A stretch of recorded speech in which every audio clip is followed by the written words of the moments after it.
আসসালামু আলাইকুম প্রিয় দর্শক, আশা করি সবাই ভালো আছেন। আল্লাহর রহমতে চলে আসলাম আবহাওয়ার গুরুত্বপূর্ণ একটি আপডেট নিয়ে।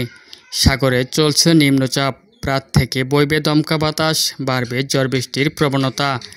শনিবার থেকে টানা 6 দিন ভারী বৃষ্টির পূর্বাভাস। এছাড়া আগামী 24 ঘন্টায় দুই বাংলায় কিছু কিছু জায়গায় বিক্ষিপ্ত বজ্র বৃষ্টির সম্ভাবনা, এমনটি জানাচ্ছেন আবহাওয়া অধিদপ্তর। আজ ও আগামীকাল কোন কোন জেলায় আবহাওয়া কেমন থাকবে জানিয়ে দিব বিস্তারিত ভিডিওতে, সঙ্গে থাকুন। আর সবার আগে সবার প্রথম আবহাওয়ার সঠিক খবর জানতে আমাদের চ্যানেলটিকে সাবস্ক্রাইব করে রাখুন। এবার বিস্তারিত এক নজরে। আগামী 24 ঘন্টার আবহাওয়ার পূর্বাভাসে বলা হয়েছে, আজ রাত থেকে পরিবর্তন আসতে পারে বাংলাদেশের সকল বিভাগের আবহাওয়ায়।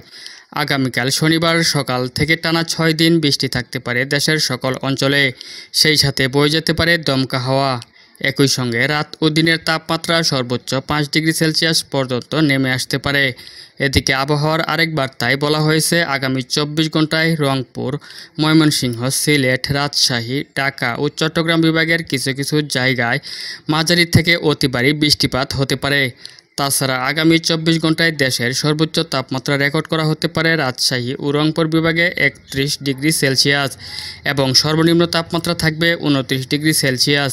দেশের দক্ষিণ অঞ্চল অর্থাৎ খুলনা বিভাগ ও বরিশাল বিভাগ দিয়ে বৃষ্টিপাতের প্রবণতা বৃদ্ধি পেতে শুরু করেছে, যা সময়ের সাথে সাথে দেশের বিভিন্ন অঞ্চলে বিস্তৃতি লাভ করতে পারে। আর এটি আগামীকাল শনিবার থেকে শুরু করে আগামী বৃহস্পতিবার পর্যন্ত অব্যাহত থাকতে পারে। এ সময় সবচেয়ে বেশি বৃষ্টিপাত থাকতে পারে সিলেট এবং রংপুর বিভাগে, এবং বাকি সকল বিভাগগুলোতেও প্রচুর বৃষ্টির সম্ভাবনা থাকছে। এদিকে বন্যার পরিস্থিতি স্বাভাবিক পর্যায়ে চলে আসলেও আগামী জুলাই মাসে দেশের উত্তর অঞ্চল অর্থাৎ সিলেট ও রংপুর বিভাগে বন্যা পরিস্থিতি বাড়তে পারে বলে ধারণা করছেন আবহাওয়াবিদরা।